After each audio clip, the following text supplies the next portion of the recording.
Alright, so I got a new camera, this one. But a bunch of other stuff happened before I got this, so we're gonna see how we got here. Let's roll that footage. I got a new thing today. It's this. Well, that's a box. Actually this. So this is the Elgato CamLink. As you can imagine, it is to link a camera to your computer, so you can use any camera that has an HDMI output as a webcam.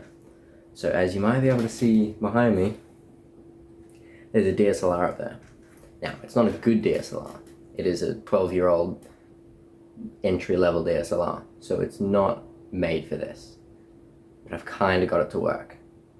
And now, because I have another camera to use as a camera, I can now use my old camera as another camera. So I can now have two cameras set up at the same time, working in stream, so I can switch between them.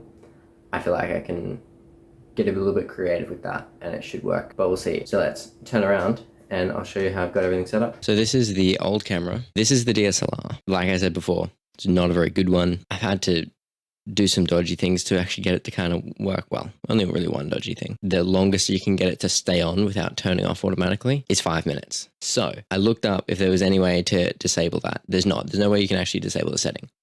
But if you look here, I've got a little bit of a janky sort of setup. That is the rubber grip from a pen that I've got a rubber band around to hold to partially press in the shutter button. Now it is not going to go that 5 minutes and turn off because it is currently doing something. This does not have a clean HDMI output, so we've had to crop that out.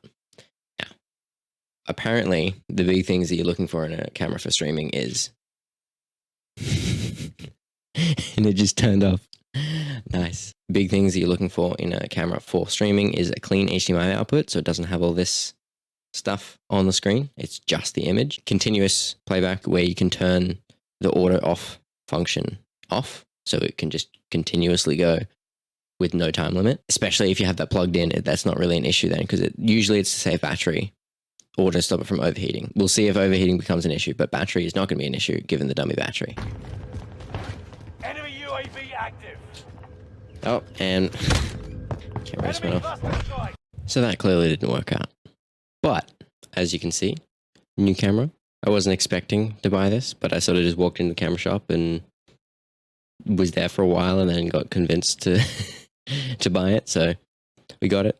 It's really nice. The first time I plugged it in and saw the output on my monitor was like, I was so surprised. It was so much better. I think it'll be worth it. It's going to last me a while and we're going to use it a lot. I'm now going to make sure I can commit a bit more to doing more with it since I just spent money on it. So I ended up getting a Panasonic Lumix G85M with a 12 to 60 millimeter lens, which is this one that you're looking at now. And being 12 to 60, it can zoom. So we can zoom it all the way in like that. That wasn't even all the way in.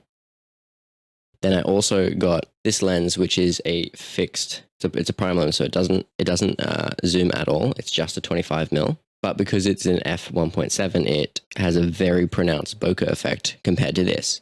And that is the difference between what's in focus being me and the background being blurred. You can see in this one, it is a little bit blurred, but with this one, it looks like this. So as you can see, I'm now in focus and the background is way blurrier. Now, being 25mm rather than the 12 that this can go down to, it's obviously way more zoomed in.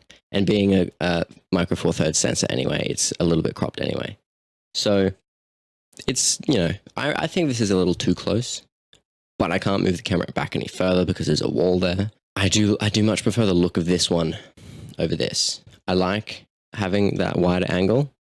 However, I much prefer having the blurry background. I'm going to play around with both of them. Maybe use this one zoomed in a little bit. If you have any opinions or knowledge on this sort of stuff, let me know what you think. What do you prefer, this view or the other one with this lens? Let me know about that. But I'm going to be using this camera for streaming from this position here because this is actually plugged into my computer. I'm actually recording through OBS, not even on an SD card separately, because when I used to record on OBS with this with this phone camera, it didn't look that great, especially when it was full screen. But now you can see me full screen and the quality is really good. I'm no longer better off filming on my phone and then transferring the recording over to my computer to edit, I can now just record straight through OBS or through the Elgato software.